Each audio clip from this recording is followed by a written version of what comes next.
Los días en que todo cambia, que todo se pone patas arriba, también pueden amanecer como un día normal. No se abre el cielo con bombos y platillos anunciando que ese día la vida va a dar una voltereta, que nos va a dejar parados en un lugar muy distinto al que tuvimos el día anterior. Así fue para Patricia Celi ese 3 de noviembre del 2022, un día que empezó como cualquier otro y que terminó en un hospital con un dolor demasiado intenso, una cirugía muy compleja en la cabeza y la incertidumbre de qué podría pasar después.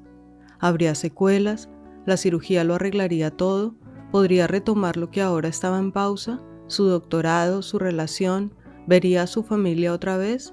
Todas las preguntas caben en una situación tan complicada y tan inesperada, pero por el momento, lo único que pudo hacer fue despertar, volver a abrir los ojos y empezar desde ese instante a intentar entender y aceptar todo lo que pasó.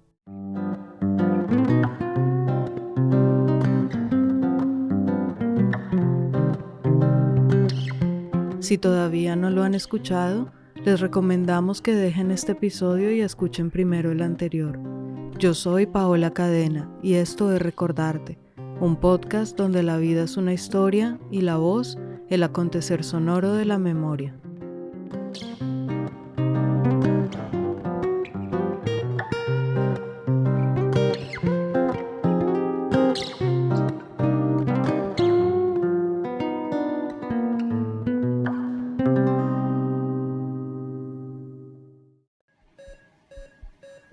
Y recuerdo despertarme y que me estaban como desentubando, o sea, como estaban desentubando y yo tenía un dolor de garganta horrible, horrible, horrible y pedía como agua y me decían, no te podemos dar todavía, un momento. Y ahí recuerdo, me desperté en cuidados intensivos y la médica, la enfermera dice que pase el visitante y recuerdo entrar a Xavi. Entonces, claro, tenía todas las medicinas posibles para que no sienta dolor, entonces yo estaba como que no tomaba conciencia de lo que había pasado. Entonces llega Xavi y me dice, hola, ¿cómo estás? Me dice,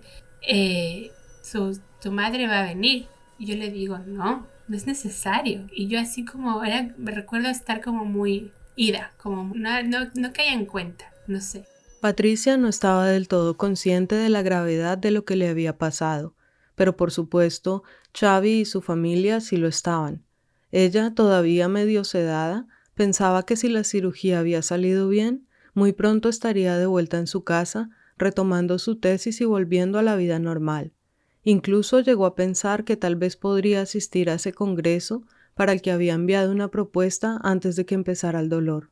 Por eso le dijo a Xavi que no era necesario que vinieran sus padres, pero ellos, viviendo toda esa angustia desde Ecuador, lo único que hacían era buscar la forma de que alguno, al menos la madre, pudiera viajar lo antes posible.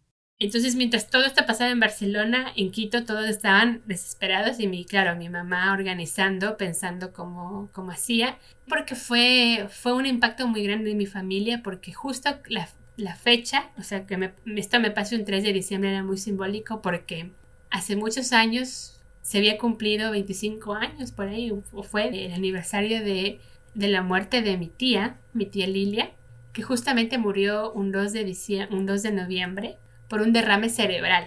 Mientras la familia sacaba visas y hacía todos los trámites para poder viajar, Patricia seguía en un proceso de recuperación muy difícil. Recuerda cuánto le dolía eso que le habían puesto en la cabeza y que era como una suerte de venda que le apretaba muchísimo. Le dijeron que se lo sacarían pronto y ella rogaba que llegara ese momento porque el dolor se estaba haciendo insoportable. Me apretaba mucho la cabeza, lo que tenía, y no podía más. Y llamaba constantemente a la enfermera y le decía, por favor, sácame esto, o sea, como le imploraba. Y recuerdo que yo sentía el dolor y pensaba como, ¿qué estoy pagando? Como, ¿qué hice en la vida para estar pasando esto? ¿Por qué tengo que vivir este dolor insoportable? El día que se pudo volver a levantar fue muy difícil también, no solo por el dolor que todavía tenía, sino porque tuvo que verse por primera vez al espejo después de la cirugía. Me acuerdo que fui al baño y me vi, era la primera vez que me vi al espejo y yo tenía, claro, estaba con los ojos hinchados, me acuerdo, y me veía, tenía la cabeza, rapada Y yo tenía una cicatriz así, para acá, y con grapitas. Entonces era no sé, como un Frankenstein, no sé. Era como una impresión muy fuerte. Y dije a los médicos que me veo horrible. Ya con un poco más de calma, Patricia pudo ver algo todo lo afortunada que había sido en medio de esa situación tan compleja que estaba viviendo. La vida la había puesto en las circunstancias más favorables para atravesar esto que le pasaba. De otra forma, posiblemente no habría sobrevivido. Ahora conecto todo esto con lo que te decía antes de lo que pasó este año, como ir a vivir con Xavi, los dos teletrabajando, porque antes cuando vivía con mis otras amigas yo era la única que se quedaba en casa, pues pasaba mucho tiempo en casa sola, entonces ir a vivir con Xavi, luego hacer la unión, la pareja de hecho, todo esto facilitó mucho, bueno, que Xavi me pueda auxiliar el día que me pasó todo, pero luego las gestiones en el hospital, porque ya teníamos un vínculo formal de pareja, digamos, legal, digamos. Y él tenía todo el derecho y podía firmar los papeles y demás. Entonces, sí, pasó el día en el que estaban las condiciones propicias para que yo pueda salvarme. También contó con el apoyo inmenso de todo ese grupo de amigas que ya había creado en Barcelona. Siempre tenía visitas, le llevaban cosas y siempre se sintió muy rodeada y muy sostenida por todos. Poco a poco fue teniendo más independencia, bañarse sola, caminar un poco por el hospital, leer algún libro. Así fueron pasando los días de su hospitalización, 16 en total, y antes de darle de alta, le tenían que hacer un último examen para verificar que todo había salido bien con la cirugía. Con este examen le inyectan un contraste por la vena femoral y luego deben hacer mucha presión en la zona para evitar un sangrado. Así podían verificar que el flujo sanguíneo en la cabeza se estaba dando de forma normal. Esa fue otra noche terrible para ella. Le dolía mucho y no podía moverse en lo absoluto. Es que el tiempo del hospital también era ver de pronto la vulnerabilidad, la fragilidad de uno tan expuesta. Te bañan, ¿no? Te limpian, están para ti. Y claro, cuando no puedes levantarte al baño, pero tampoco te ponen una sonda, entonces tenías que hacer pipí en la cama, o una cosa que te ponen ahí debajo del trasero. Y recuerdo que, claro, justo el día que me hacen el examen me llega la regla. Entonces ya me ponen para hacer pipí y claro, hice pipí y yo tenía la regla. Y va el auxiliar de enfermería a retirarme la cosa con el pipí. Y recuerdo que su primera impresión fue como, wow, tanta sangre, cuánta sangre. Entonces yo me sentía fatal. El examen indicó que la cirugía había salido bien, pero los médicos vieron algo que indicaba la posibilidad de que tuviera otra malformación en otra vena de la cabeza. Le dijeron que no se preocupara, que por ahora la iban a dar de alta y que programarían otro examen dentro de 3 meses para valorar eso que habían visto y estar seguros. Así fue que el 19 de noviembre Patricia salió por fin del hospital, aliviada pero no del todo, pues no sabía si todo había terminado ahí o no. Fueron a casa con Xavi y esperaban a su mamá, que ya tenía el viaje confirmado para el 25. La madre llegó, la acompañó y la cuidó hasta el 14 de diciembre. Y por otra de esas casualidades afortunadas, antes de que todo pasara, su hermana ya tenía un viaje planeado a Barcelona para visitarla el 23 de diciembre. Así que solo una semana después de que su madre se fuera, llegó su hermana. El apoyo y los cuidados de Xavi, su mamá y su hermana fueron muy importantes, y está infinitamente agradecida por eso. Pero aunque no se sintió sola ni desamparada, para Patricia esta fue una situación muy difícil. Era algo que no comprendía del todo y que le costaba aceptar. Y recuerdo estar caminando y me dolía todavía esa ciática que se me había despertado en el hospital. Estar caminando, recuerdo, y me quebré, y me puse a llorar y le dije, Xavi, es que no acepto, no puedo aceptar que esto me haya pasado. No. Esas cosas que uno no comprende, ¿no? ¿Por qué me pasa esto? Como, ¿cuál es el sentido de esto? ¿Qué tengo que aprender, no? Porque siempre está esta positividad, ¿no? Como que la lección, no sé, las enseñanzas, todo te pasa por una enseñanza, cuando simplemente no quieres ninguna enseñanza, no quieres ser una guerrera, una luchadora, una valiente. Su beca se había terminado y ella estaba en un contrato como investigadora que la presionaba a retomar sus labores. Ella seguía en su proceso de recuperación, Ya su madre y su hermana se habían ido, así que decidió retomar unas clases de inglés que había empezado. Todo parecía volver poco a poco a la normalidad, pero tenía miedo de volver a la tesis y de no sentirse en la capacidad completa de trabajar como antes. El médico sí me había dicho que intente hacer vida normal, todo lo posible, pero que a la vez iban a notar que memoria y la concentración iba a ser como difícil, pues, pero que luego poco a poco iba a recuperarlo. Y bueno, sí, en efecto, era así. Y yo también como intentaba no sugestionarme, como que cada cosa que me olvidaba o yo qué sé, no era producto de la cirugía. Pero también sentía mucho miedo de empezar a retomar la tesis. No me sentía todavía lista. Porque yo venía haciendo un trabajo intelectual, como muy tremendo con el doctorado. Entonces yo tenía mucho miedo de no poder conectar con eso, de sentirme perdida, de decir, ¿qué es esto? Como que no sé, ¿no? Tenía mucho miedo de eso. Para lograr ese proceso de volverse a sentir ella misma, retomó la terapia psicológica y también se incorporó a un grupo de terapia artística para mujeres.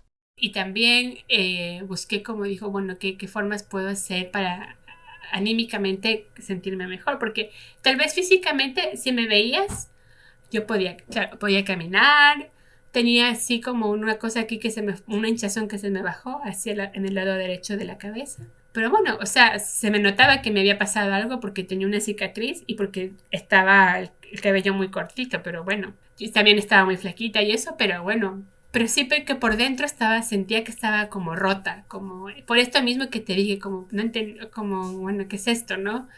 Y por el miedo de saber si es que iba a ser la misma después, es que no sé, era como tenía muchos miedos atravesados. Entonces encontré un espacio de arte terapia para mujeres, con un inicio y un fin concreto. Entonces empecé eso y me ayudó mucho porque era poder como, no sé, era como un espacio para mí, para poder expresar lo que sentía, ¿no? Aunque la angustia emocional, el malestar emocional, la afectación emocional.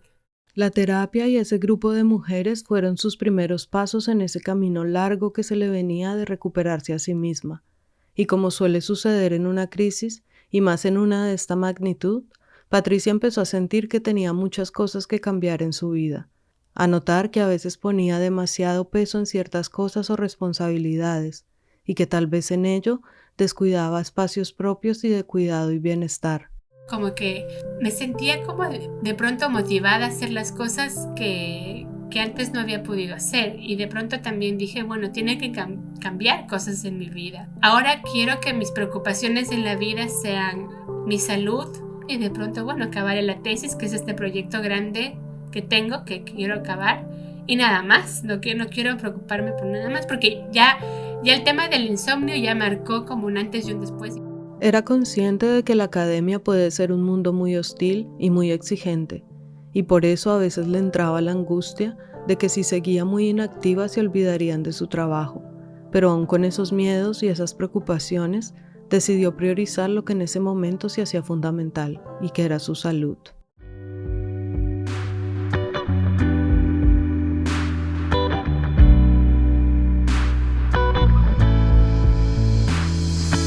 Entonces yo dije, bueno, pues tal vez ahora tengo que darle prioridad a otras cosas. Y me apunté a empezar clases de natación. Porque yo de niña mi mamá me había apuntado a un curso, pero luego yo como que nunca fui una chica, como no íbamos mucho a la playa ni a hacer viajes de piscina, yo nunca fui una niña de mar ni de agua, entonces dije, bueno, tal vez quiero sí hacer natación. Y luego también, una de las grandes deudas que yo tenía y que quería hace mucho tiempo hacer era aprender a manejar bici. Porque yo igual como que medio aprendí, pero nunca me solté, como que siempre le tuve miedo. Dije, bueno, justo apareció una asociación, una cooperativa una asociación que da clases de bicicleta, que tenía una subvención para enseñar cursos de bicicleta a mujeres, para romper la brecha de género en el uso de la bicicleta en el espacio público, y convocaban a mujeres adultas, y eran clases gratis, y eso. Entonces yo dije, pues creo que es esto también lo que necesito.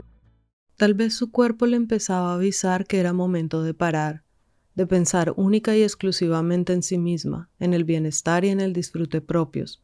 Tal vez regresaba esa niña que siempre fue tan responsable, tan aplicada académicamente y tan bien portada, a decirle que era hora de ensuciarse un poco el vestido, de meterse al agua, de subirse a la bici y jugar sin miedo.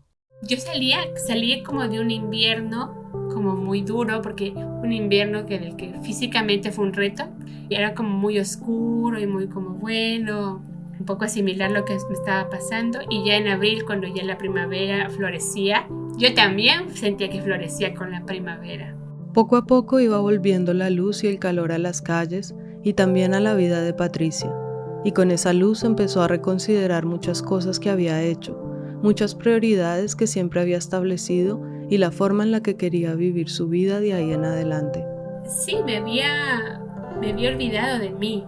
Y luego cuando me pasa esto, yo dije, tengo que volver a, no sé cómo, tengo que volver a mí y acabar la tesis, porque esto se tiene que acabar, pero también enfocarme en mi salud. Porque, claro, es como que damos la salud muy por sentado, y de pronto cuando algo se derrumba ahí, digo, no sé, como que eso, cuidar ese cuerpo que habito, ¿no? Y también nadar y hacer bici también significaba un reto personal, porque justamente, claro, eran de las cosas que en mi proceso, en mi crecimiento, había dejado de lado, porque yo me creía a mí mismo como una chica torpe, porque siempre era muy buena estudiando, pero muy mala para los deportes. Entonces dije, no, quiero como cambiar esa narrativa que he construido alrededor de mí, hacerme dueña de mi cuerpo, y también como tomar como un poco las riendas de eso que me estaba pasando.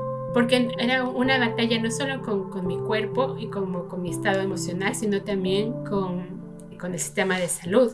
Patricia salió de esta primera parte del proceso muy agradecida con el sistema de salud de Cataluña.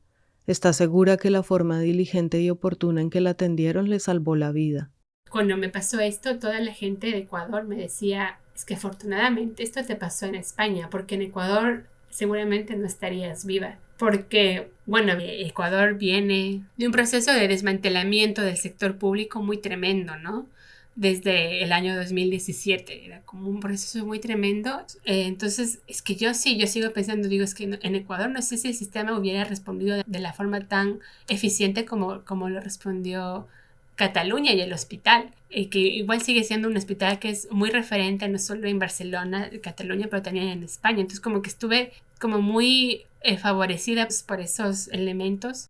Y no es que la salud de Cataluña sea una panacea, porque igual hay muchos recortes y muchos problemas, pero sí atendió de manera diligente y muy humana esa emergencia por la que Patricia pasó. Entonces yo cogí el buzón y puse, este es un papel de agradecimiento, no de sugerencias, y dejé una nota de agradecimiento larga, o sea, como agradeciendo a Darío, que es mi médico neurocirujano, que no sé, como con todo el corazón, como agradeciendo a él, porque conocí a muchos enfermeros, ayudantes de enfermería, o sea, pasaron por mí como un montón de gente, me cuidó, y a todas las personas que estuvieron en parte del hospital, porque, bueno, me cuidaron con un cariño y una devoción, porque sí. Yo insisto que una cosa es que la gente cumpla su trabajo, y la otra es que abracen tu fragilidad y la cuiden con amor. Y eso hicieron en el hospital. Patricia dejó ese escrito en el buzón y le respondieron por correo electrónico con una carta del Departamento de Vinculación, donde le decían que habían recibido su agradecimiento y se lo habían hecho llegar a todos los miembros del equipo. Allí le expresaban su propia gratitud por ese gesto que ella había tenido al escribirles esa nota. Pero aunque ella estaba infinitamente agradecida por todo, su proceso con el sistema de salud no había terminado, faltaba mucho, y en ese momento tuvo que iniciar una lucha por conseguir los servicios que necesitaba. Uno tiene que pelear por ser visible en el sistema de salud, porque se pueden olvidar muy fácilmente de uno. Tuvo que llamar constantemente, insistir, molestar para que por fin le hicieran el examen programado para los 3 meses después de la cirugía. Pero después de ser muy insistente, por fin logró que le pusieran fecha. Me hacen el examen y todo seguía igual, y el médico dice, bueno, mira, todo sigue igual, hay una vena rara en tu cuerpo, pero no sabemos lo que es.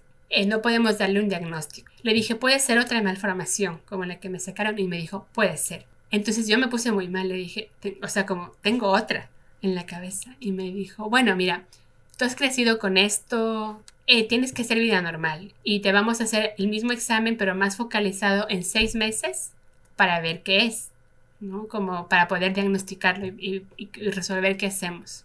Aunque el médico trató de tranquilizarla e insistirle en que siguiera con su vida normal, para Patricia esa noticia fue muy dura.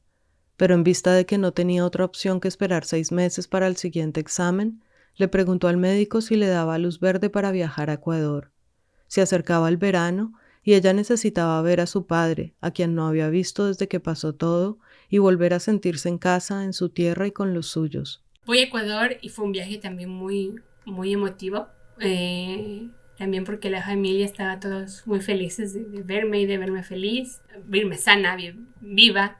Fuimos con Xavi, Xavi conoció también a Ecuador y fue muy lindo porque la relación de Xavi con mis padres fue de conocerse por videollamada y demás, y con mi hermana, a luego, claro, mis padres aman a Xavi con todo su corazón porque es como la persona que estuvo, que fue parte de este milagro que fue la salvación de su hija, ¿no? De mí. Después de ese tiempo en Ecuador en que se recargó mucho su energía, volvieron con Xavi a Barcelona para realizarse ese segundo examen que buscaría un diagnóstico definitivo. Al ver los resultados, el médico le dijo que efectivamente tenía otra malformación arteriovenosa detrás de la zona del cerebelo y que ahora había 2 caminos posibles. Hay 2 caminos. Hacerte otra intervención para poder o sacar la malformación o para poder resolverla así, o la otra es que se quede en tu cabeza y hacerle seguimiento. Me dijo, pero eso lo decide un comité médico, no lo decides tú. Y me dijo, bueno, te avisaré que decidimos y que se hace. Entonces, claro, es como, si me preguntas a mí, yo ese rato le decía, mira, hazme una intervención. No quiero tener esto en mi cabeza, como no quiero, porque es como esta sensación de que tienes algo que puede explotar literalmente en cualquier momento. Una bomba, ¿no? Así como una mechita que va y en cualquier momento explota. Finalmente, un año después de la primera cirugía, el comité médico tomó una decisión y fue realizar una segunda intervención para resolver la malformación. Habían decidido en comité médico hacerme una intervención endovascular, menos invasiva, para sellar la malformación. Esto quiere decir que con la misma técnica de este examen feo que te dije, en lugar de inyectar un contraste por el catéter que ingresa por la arteria, ponen un medicamento, no sé, que lo que hace es sellar la malformación para que no corra sangre por ahí y no explote. El punto es que me dijo, si es que esto no funciona, te haríamos cirugía. Porque es si bien es una malformación mucho más pequeñita de la que yo tuve antes, a la técnica puede no funcionar, porque es una técnica que por lo general se utiliza para tratamientos previos o posteriores a una cirugía. Aunque no era del todo alentador, a Patricia le pareció un gran primer paso, y si funcionaba, ese procedimiento le podría devolver la tranquilidad. Sin embargo, después de esa decisión del comité médico, inició otra vez la lucha de Patricia con el sistema de salud para lograr que le programaran el procedimiento, una espera que se le estaba haciendo infinita y que no le permitía la tranquilidad. Es una lucha también con la sanidad en el sentido de que, mira, aquí estoy, por favor, ponme la fecha de la intervención, mira, por favor, o sea, como también siendo un poco dueña de lo que te pasa, pero también porque si no es muy fácil que en esta lucha de gigantes que es la sanidad pública, pues un caso se puede confundir fácilmente, ¿no? Es como, me siento a veces como un pajarito indefenso que lleva gotitas de agua, no sé, para apagar un gran incendio, ¿no? Como así. Todo esto fue de alguna forma un retroceso. Ya bastante le había costado salir de ese invierno oscuro, el de afuera, pero también el físico, mental y el emocional, en que la dejó la primera cirugía, para ahora sentir que tendría que volver a pasar por algo similar. Mucho le había costado tomar fuerzas, volver a su tesis, crear nuevos hábitos, llenarse de ganas de vivir, y ahora sentía como si esas fuerzas le flaquearan de nuevo. Es como que yo lo había asumido como, bueno, sí, me pasó esto, estuve a punto de morir, la pasé muy mal, me recuperé, hice bici y natación, la tesis, y bueno, pues la vida continuaba. Pero después de esto es como, o sea, con el segundo diagnóstico es como, bueno, creo que en medio de todo no me recuperé del todo bien, como creo que es algo como que sigue ahí, ¿no? Como golpeando un poco el corazón. Porque creo que igual como la gente ve que físicamente tal vez no te ves como deterioradísima, por dentro, inspeccionar lo que pasa por dentro cuesta mucho. Entonces, creo que eso le pasa como a la gente a mi alrededor. a excepción de Xavi y de mi familia, que son quienes han vivido esto así tan de forma tan cruda como yo, ¿no? Pero a los amigues, no sé, como a veces, claro, me cuesta mucho como compartir con las personas porque te puedes encontrar de todo, ¿no? Como gente que también acude al discurso positivo y que por hacerlo muy bien, que está perfecto, que dice, bueno, pero has sido muy valiente, o bueno, todo va a salir bien. Yo no espero que las personas sepan entender como esto que me está pasando, ¿no? Que puedan ponerlo en palabras y que puedan acercarse a comprender, porque es muy difícil, ¿no? Pero de alguna forma es como que, mira, lo que pasó es una puta mierda, esto que pasó es una puta mierda, lo que viví es una puta mierda, no lo quiero vivir, volver a vivir más. Y no quiero ser valiente, no quiero ser luchadora, no quiero ser fuerte, no quiero ser una guerrera. Quiero darle una salida digna a esto. Entonces, esto también lo hablé con la psicóloga, porque yo le decía es que tengo un poco de recelo de llamar al hospital de forma tan insistente y demás. Y me dijo, mira, como que el que yo no llora no mama a veces, ¿no? Como si es que es tu derecho a la salud. Y no es una cosa menor lo que te está pasando, no es pedir un favor. No fue fácil para nada vivir ese proceso de espera, de insistencia, de llamadas al hospital, de que la pasaran de una línea a otra, pero finalmente logró que le programaran el segundo procedimiento. La intervinieron el 26 de febrero del 2024. Le explicaron que insertarían un catéter por la zona pélvica de la pierna derecha para lograr llegar a través de la arteria femoral al cerebro, y ya allí le insertarían una suerte de pegamento para impedir que la sangre fluyera por la malformación arteriovenosa y que ésta tuviera riesgo de romperse, como sucedió con la primera. Fui el día del hospital a la intervención, duró tal vez unas 2 horas y media, 3, me quedé 2 noches en el hospital, 3 días y 2 noches, y la intervención salió bien. Tuvo que permanecer 24 horas inmovilizada para prevenir una hemorragia, y aunque fue duro pasar otra vez por esa experiencia del hospital, al final le dijeron los médicos que todo había salido bien. Salió del hospital el 28 de febrero. Y bueno, bien, volví a casa y a guardar un poco así de cuidado para no moverme tanto. Y bueno, todo avanzaba con normalidad y me iba recuperando y bien, no tenía nada, ninguna manifestación en mi cuerpo y todo avanzaba así hasta que Ya a mediados de marzo, un día Patricia se metió a la ducha. me ducho, salgo de la ducha y empiezo a cepillarme el cabello y veo que se me queda como en la mano como un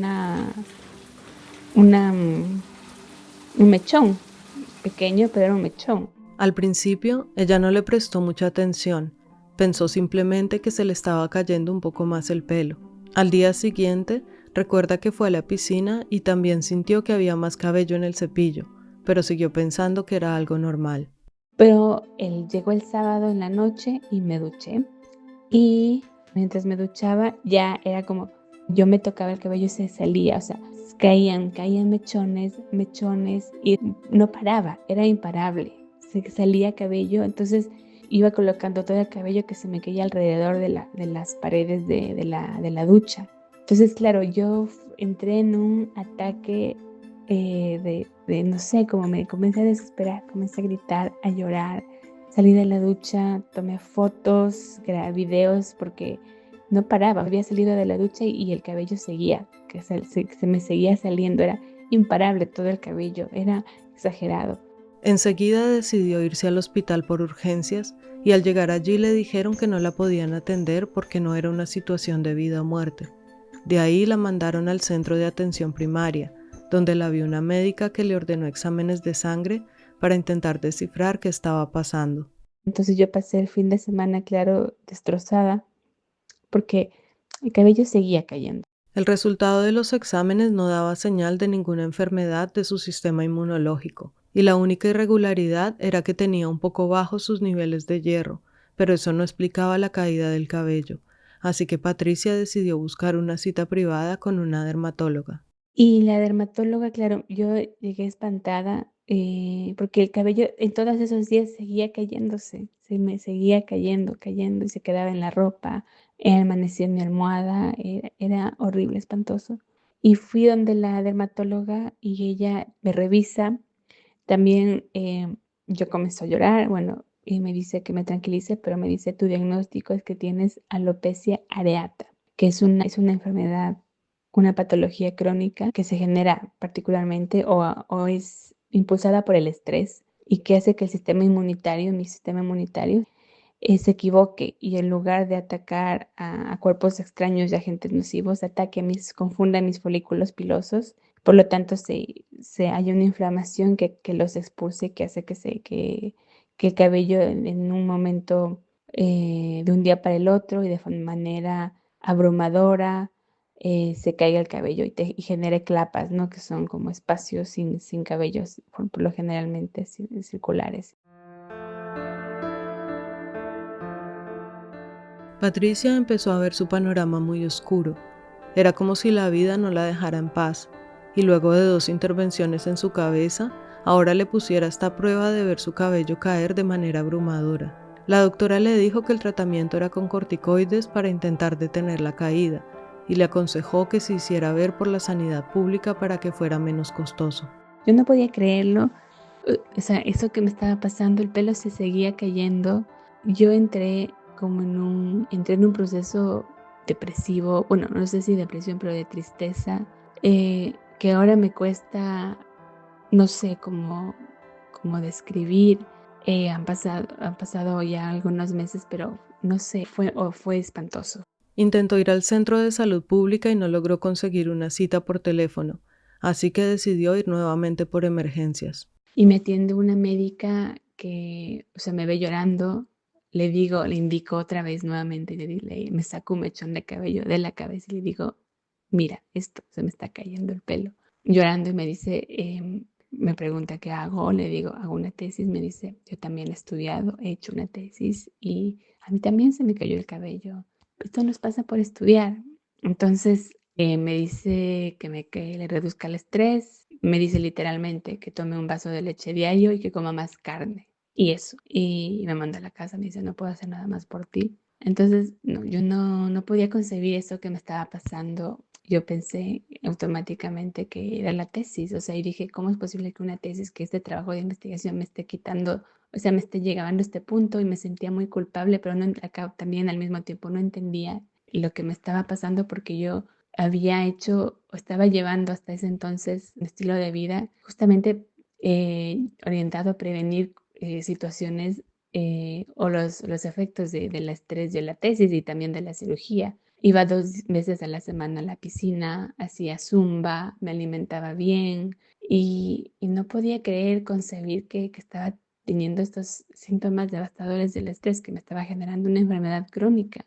Patricia empezó a buscar en internet información sobre la alopecia areata y a ver historias catastróficas.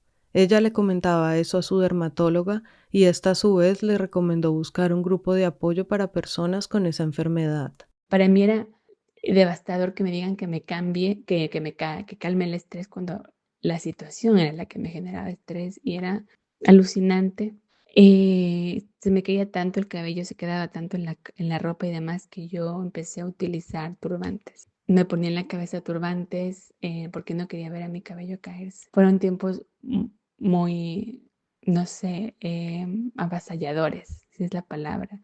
Pensé en morirme varias veces. Tuve varias citas de emergencia con mi psicóloga, trataba de calmarme, pero yo le decía eso, como que quería mi vida de vuelta. Sentía como que me lo habían arrebatado todo y no sé, porque cuando se te cae el cabello pasan muchas cosas. Uno es un símbolo de que no estás bien, de que estás enferma. Me sentía responsable de haber llevado mi cuerpo al límite, de que estoy haciendo una investigación que me ha llevado a una circunstancia desastrosa. Vio en el internet un caso extremo de esa alopecia en una mujer colombiana, una que había perdido el pelo de la cabeza, pero también el de las cejas y en todas partes del cuerpo, y empezó a pensar que ella también iba a terminar así. No encontraba respuestas ni solución y tenía además encima una responsabilidad muy grande que no podía eludir. Tuve muchos pensamientos de querer morirme, me aislé de la gente. Recuerdo lo que hice fue enviar un audio a todos mis amigos, así, contándoles lo que me pasaba. Les dije, mira, miren, esto me está pasando, no quiero preguntas. Yo solo quería morirme, solo quería desaparecer. Pero al mismo tiempo estaba haciendo la tesis, se me vencían los plazos de la tesis, yo tenía que acabar esta tesis y es como que, wow, o sea, hasta antes de que se me caiga el cabello y de la cirugía, yo había hecho hasta el capítulo de la metodología, me faltaban conclusiones e introducción de la tesis. Y al mismo tiempo estaba gestionando eso, pero también estaba gestionando la conformación de mi tribunal, todas estas cosas que uno tiene que gestionar de cara a la defensa de la tesis. Y nada, es como que yo no sé de dónde tenía que sacar fuerzas para hacerlo. Patricia se recluyó en su casa y hacía todo en medio del llanto y el desespero. Empezó a escribir las conclusiones y la introducción de la tesis mientras seguía averiguando en internet más sobre su condición, porque sentía que el sistema de salud no le estaba dando ninguna respuesta y la única forma de empoderarse frente a lo que le estaba pasando era buscar y buscar, tratar de entender.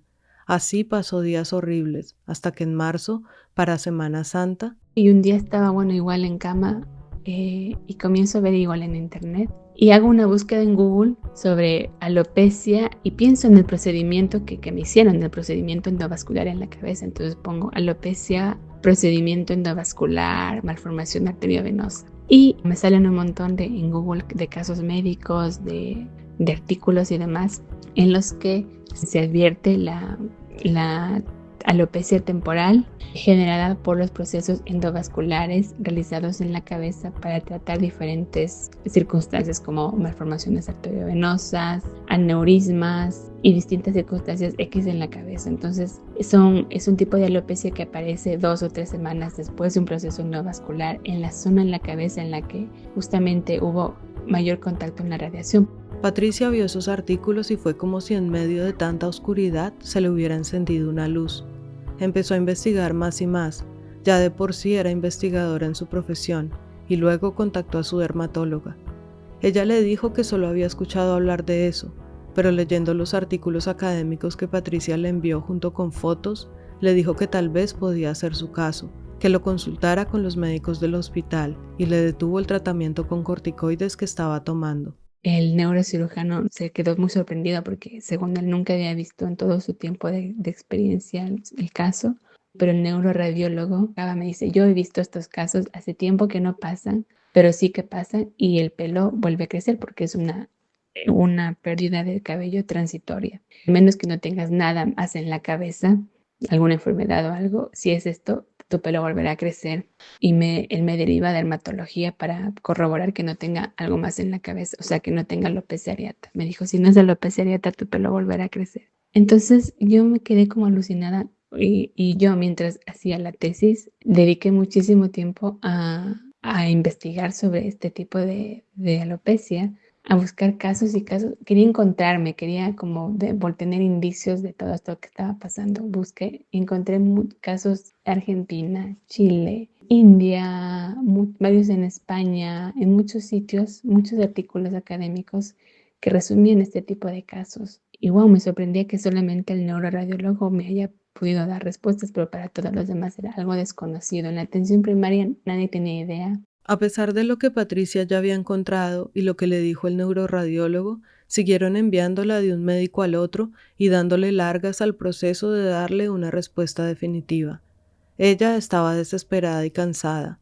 Tenía la próxima cita con el dermatólogo del hospital hasta mayo y no quería esperar más, así que decidió ir a verlo en su consulta privada. Yo misma me empoderé del asunto. Busqué al médico que me iba a atender en mi cita en el otro hospital, acudí a su consulta privada de dermatología, le expliqué quién era y él también se sorprendió, dijo, no he visto tu caso, pero bueno, yo fui súper informada con todo, me volví como, hice una especie de máster en este tipo de en la alopecia en general, en la alopecia areata y en esta alopecia. Entonces le expliqué, mira, hay estos casos, se presenta de esta forma. Yo creo que es lo que me está pasando, pero necesito respuestas y demás. Entonces él se sorprendió por mi insistencia y demás. También tuvo una actitud mucho más considerada y respetuosa y dijo, bueno, voy a averiguar más de esto, pero sí que te voy a adelantar la cita que tienes conmigo en el hospital público para verte antes y para poder resolver esto, porque él me dijo, la forma en la que podemos saber con precisión lo que te está pasando es hacerte una biopsia del cuero cabelludo para ver qué pasa. Entonces, que es algo que yo ya sabía que tenían que hacerme.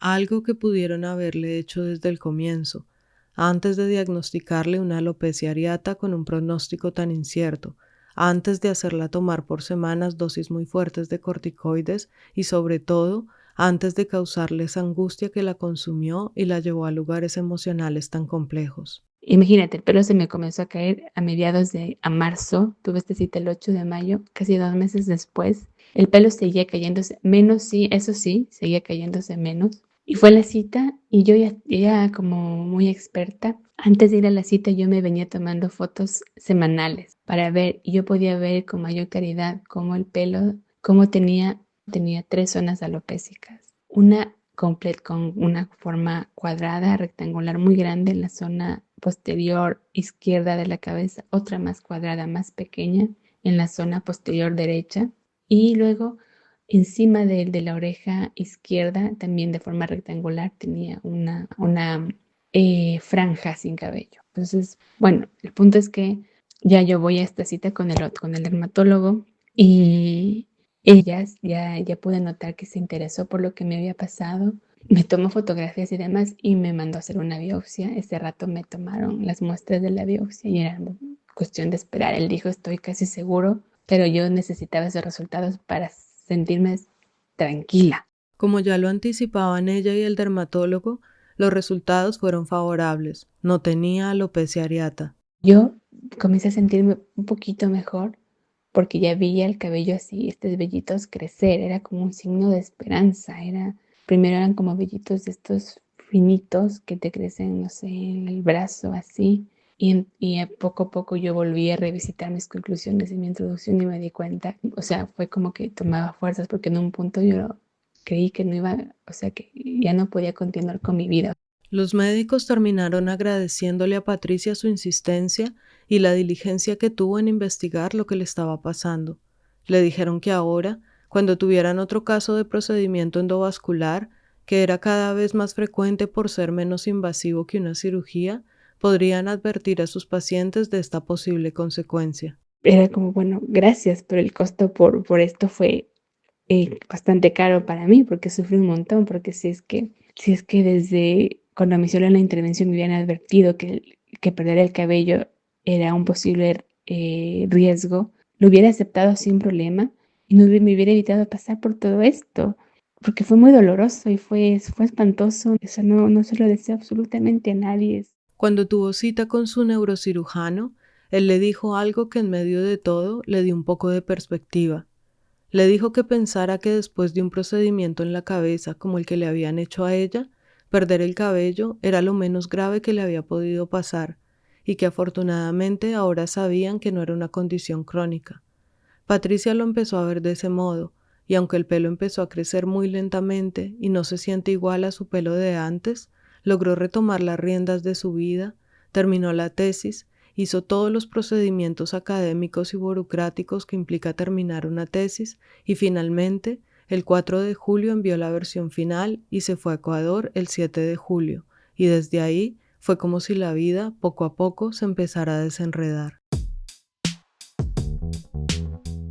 Entregué la tesis, me fui a Ecuador, me llené de todo el amor de mi familia y demás.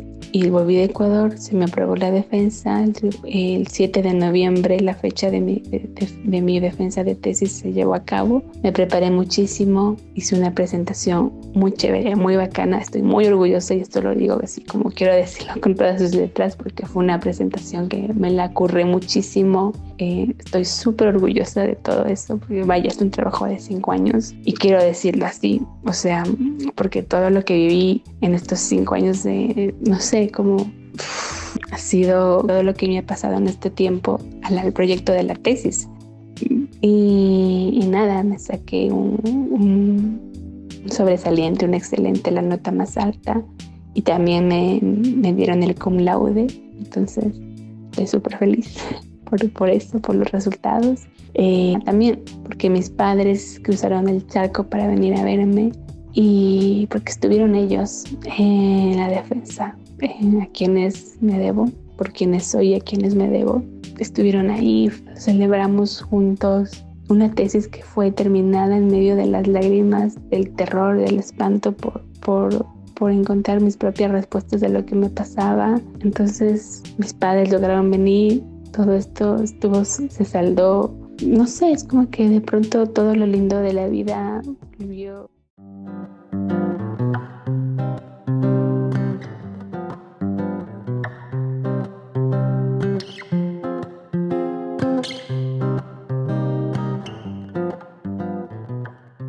De pronto todo lo lindo de la vida volvió.